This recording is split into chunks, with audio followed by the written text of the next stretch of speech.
La mayoría de las personas temen a los bosques por lo que se mueve entre los árboles. Pero quienes han acampado solos saben la verdad. Lo más aterrador no siempre se ve. A veces se escucha. A veces se siente. Y otras veces, sabe exactamente dónde estás. Esta es la historia de 3 personas que entraron al bosque buscando silencio. Y encontraron algo más. Algo que nunca olvidaron. Today my plan is to stay here in this wood shelter. We have quite a lot of these permanent wood shelters all around Denmark, and they have become very popular to camp in because you don't need to bring a tent, you just need to bring a sleeping pad and a sleeping bag, and then you have this lovely campsite where you can spend the night. But you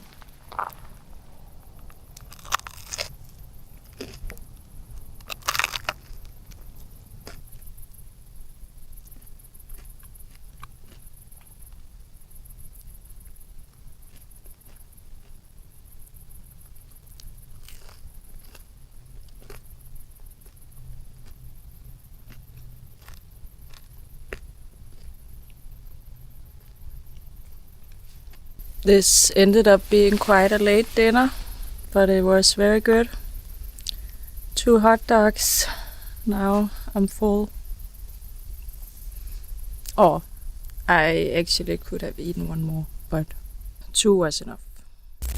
The video never explains the lights. They appear once while she's eating, then return 2 more times later. Sophie never mentions them. She doesn't react, but the camera captures them clearly, quiet, distant, out of place.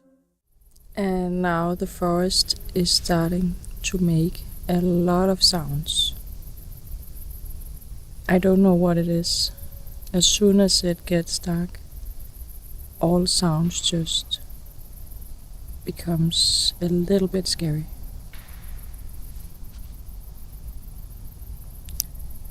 I have no idea if you can hear this on the camera, but there are these big like branches snapping or breaking in that direction.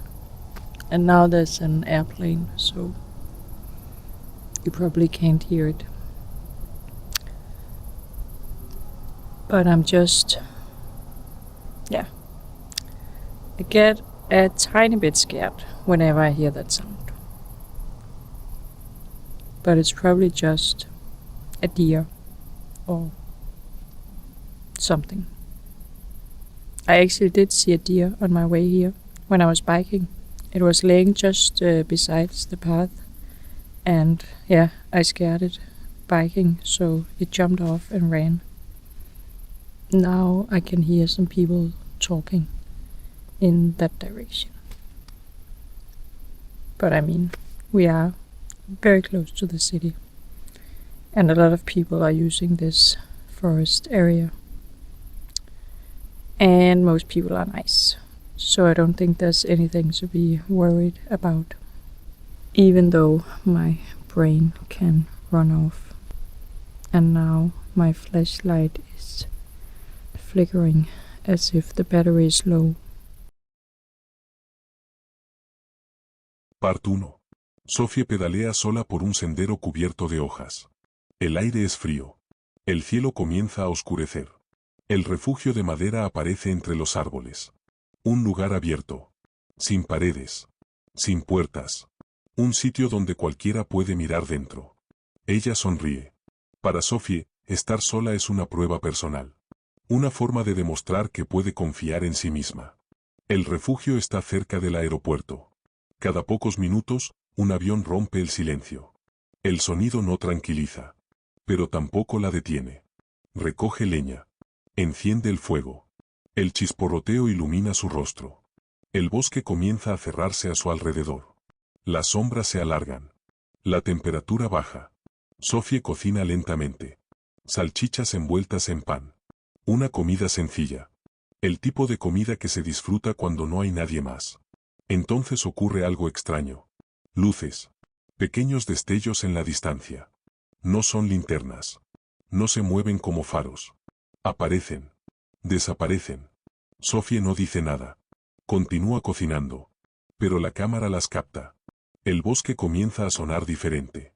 Ramas que se quiebran. Pasos que no se ven. ¿Son partos? Sam llega al cementerio cuando el sol se oculta. El lugar es enorme. Demasiado grande para sentirse vacío. Árboles antiguos. Mausoleos de piedra. Más de 60.000 muertos bajo sus pies. Sam habla con normalidad. Bromea. Dice que no cree en fantasmas.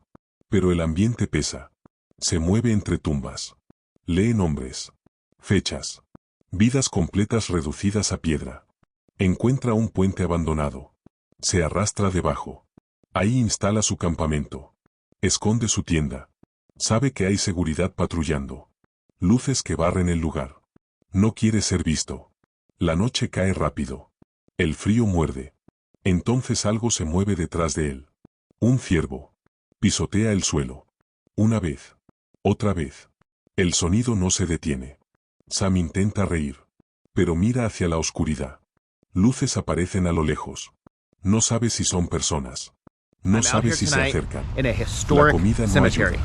El Of aire se course, this is rumored to be one of the most haunted places in the entire city. I'm going to be spending the night out here in a tiny little cluster of trees right in the middle of the cemetery. I'm going to be cooking myself a good meal. We're going to go around and we're going to explore the cemetery a bit. There are certain people of note who are buried here, so we're going to see if we can find those graves, and maybe I can tell you a little bit about those people. And we'll see if we can keep ourselves out of trouble. This is the historic Woodlawn Cemetery in Toledo, Ohio. And what a sight it is. Established in 1876, this historic cemetery currently sits on 160 acres of land. 47 acres of that are currently undeveloped, and there are over 65,000 people buried here. This cemetery is not just a cemetery, and a historic one at that, it's also a park. It's a place where people come to do birding. It's a place where people come to take pretty, scenic drives. It's a place where people come to walk their dogs. There's hiking trails, which are also used for biking. vuelve pesado. Decide explorar. Solo con una linterna. Las sombras parecen más profundas. Cada sonido se amplifica. Hojas crujen. Algo se desplaza fuera de su visión. Sam se detiene. Respira. Dice que no le gusta. Que algo está mal. Siente que lo observan. No ve nada. Pero la sensación no desaparece. Regresa corriendo a la tienda. Se encierra. Permanece inmóvil. La noche se alarga. El cementerio no duerme. Por la mañana, se va. Dice que fue un éxito. Pero su voz no coincide con sus palabras. Porque aunque no vio nada, el lugar le devolvió la mirada. Si un cementerio puede sentirse vivo, ¿qué sucede cuando el peligro todavía respira? Both sides have been walled off, so I had to do a little creative maneuvering to get onto this bridge. But the bridge has started to fall into disrepair.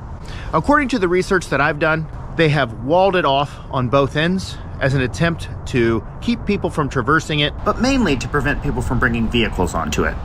This part here seems to be pretty accessible still, and yep, I can squeeze right on through.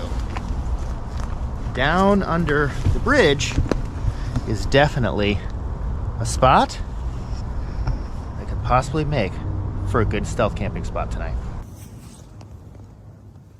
Too creepy, although I guess it is a Halloween episode, huh?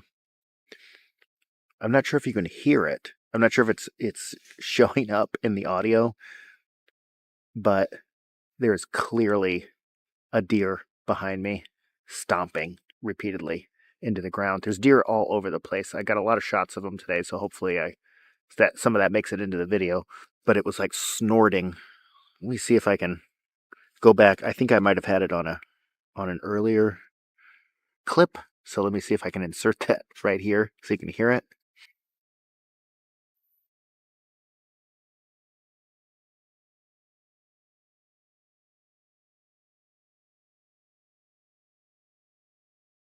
But yeah, so far, that's the biggest excitement of the evening. I'm getting ready for dinner. Okay. That is weird. I can't tell if that's somebody walking in front of those lights. I can't tell what's happening. That makes me nervous. Look at all those over there. Oh my goodness sakes. Yeah. I mean, look at that. It's just spooky. There's something spooky about being here. I am not super crazy about this. Oh, goodness sakes. I don't like this one bit.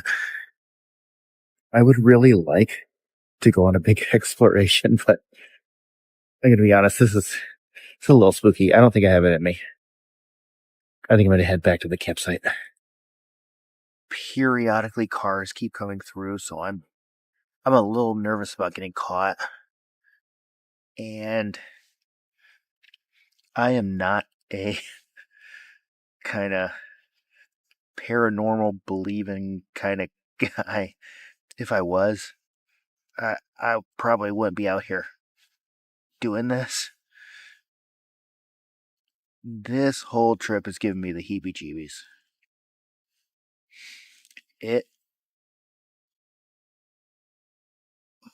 I can clearly hear something rustling around in the leaves. I'm sure it's a deer. The rut is going on right now.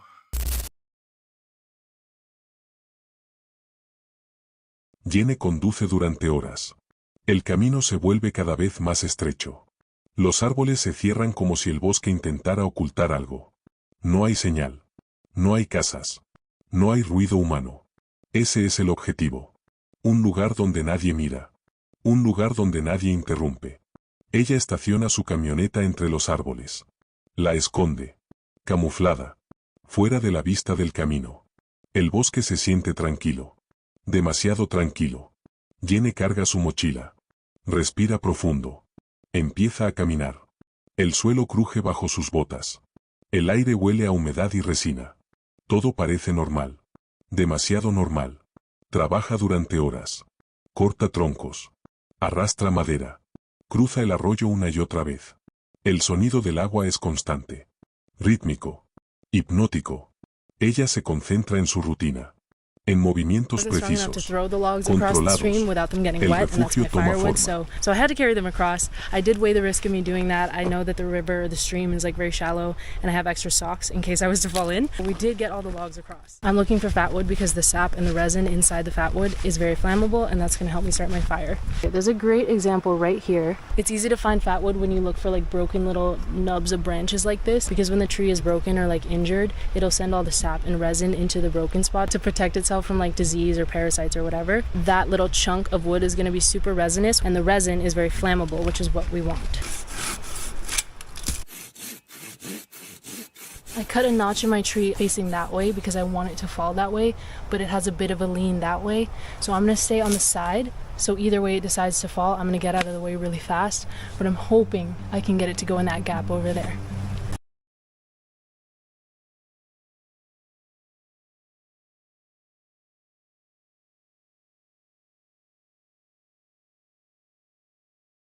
That was sick. Falling trees can obviously be very dangerous, and for that reason I don't like to go against the laws of gravity, but there were some trees on the other side that were alive that I didn't want to hit and have the tree land on, and it worked. Here's my tarp.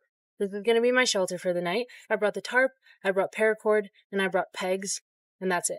So I'm starting with a ridge line across these two trees. This here is my ridge line from this tree to this tree.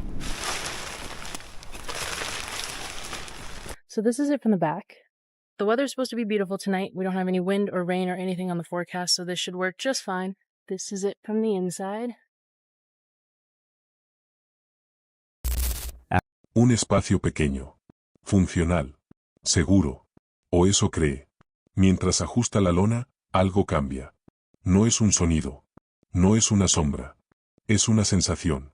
Como si el aire se tensara. Como si el bosque contuviera la respiración. Jenny se queda inmóvil. Escucha. Nada. Continúa. Pero sus manos se mueven.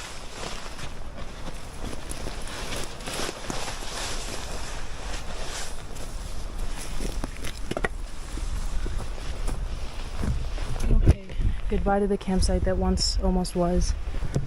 I don't think I left anything. Okay. Barely got everything in my bag because I didn't like fold everything properly. I'm just trying to get out of here. I have half my stuff in my food bag. It's gonna be okay. He's not here right now. Like, this is where he pulled out to. And he literally took a look at me and turned around and pulled out. But I know it was the same car. It was like a white SUV with a bag over the back of his window.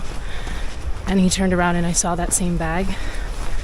So yeah, I'm fucking out of here. I don't like when somebody knows where I'm camping when I'm by myself. Like, I want to be hidden and unseen, and I don't want some man to know that I'm alone in the woods. I'm coming back to my van. Okay. Back of the van. That was a mad dash. Luckily it's not dark out just yet, so I'm gonna head home. I don't like driving in the dark, but like...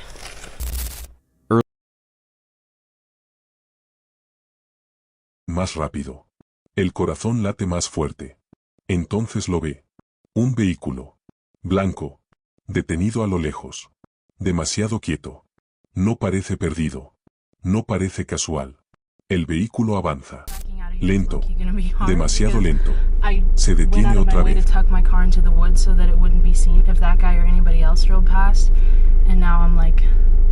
Gonna have to reverse out over the roots and stuff, which sucks. Okay. Me this morning thought this would be like a tomorrow me problem. But you know what? I'm capable.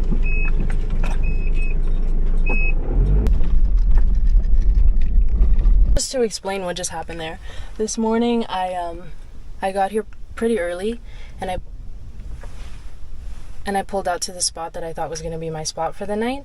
And I was getting my backpack, getting ready to leave the car, when this white SUV pulled up and this guy walked out, and he walked up to my campsite, or where my car was parked, and he was like, hey, me and my girlfriend were here this morning and I left something, I'm just going to go look for it. And I was like, yeah, sure, whatever. But I wanted to wait inside the van until he got back out of the woods and left, so that I knew he wasn't like still out there and that he wouldn't know where I was going to hike to. So I was waiting in the car for like a while, and it started to get suspicious that he was like out in the woods for that long. And so I walked up to his car, first of all to get the license plate, but also to see if his girlfriend was actually in there. But the windows were like heavily tinted to the point that I couldn't even see in. But I walked like up and around the car, so I would assume if the girlfriend was in there, she would have like saw me and been like, hey, what's up? You know what I mean? So I walked around the car, I couldn't see if there was someone inside. I got the license plate and I went back to my car, and I just got a bad feeling from that. So I drove my van up to another campsite.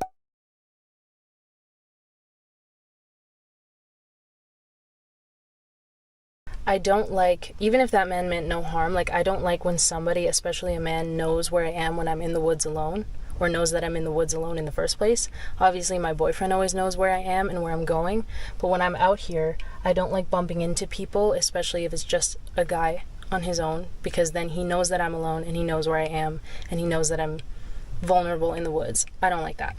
So I was already on edge all day debating if I even wanted to camp out, but I basically, like I said, I drove my van all the way to a new spot. I hid it in the trees and I hiked like away from my van, so I wasn't even on the same trail as I was like parked near. And then the rest of the day went fine. The sky was beautiful, the weather was great, I was having a great time out there, got a lot done. And then like 4 p.m. rolls around and I see that same car. I know it was the same car because when I looked at the license plate, I saw his back window was gone and he just had like a garbage bag over it. And I saw a white SUV pull up in the distance, and then I saw it like stop where I'm pretty sure he saw me, and then he turned around and left, and as he was leaving I saw that like garbage bag on the back. I was very uneasy, like why did I see that man twice? Why did I never see his girlfriend that he mentioned? Why was he driving around a bunch of different campsites all day? I also don't like the vibe I got from him in the first place, and I just needed to get out of here. But that does really bother me because it sucks that I can't just come out here and have a good time. Like I have to be worried about some creepy man wandering around at night.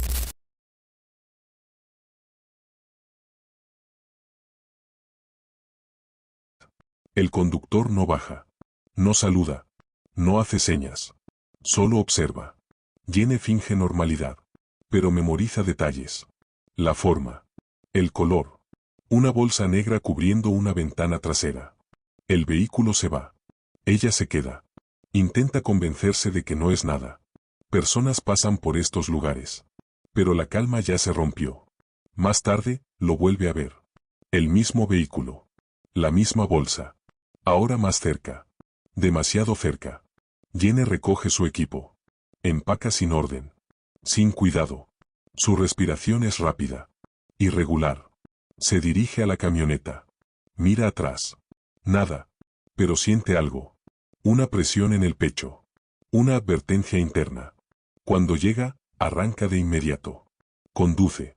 Se aleja. Se esconde otra vez. Un nuevo sitio. Más oculto. Más profundo en el bosque. Camina lejos de su vehículo. Rompe su propio rastro. Horas pasan. El sol comienza a bajar. La luz se vuelve dorada. Hermosa. Engañosa. Entonces ocurre. El SUV aparece de nuevo. Por tercera vez. Esta vez no pasa de largo. Se detiene. El conductor mira directamente hacia ella.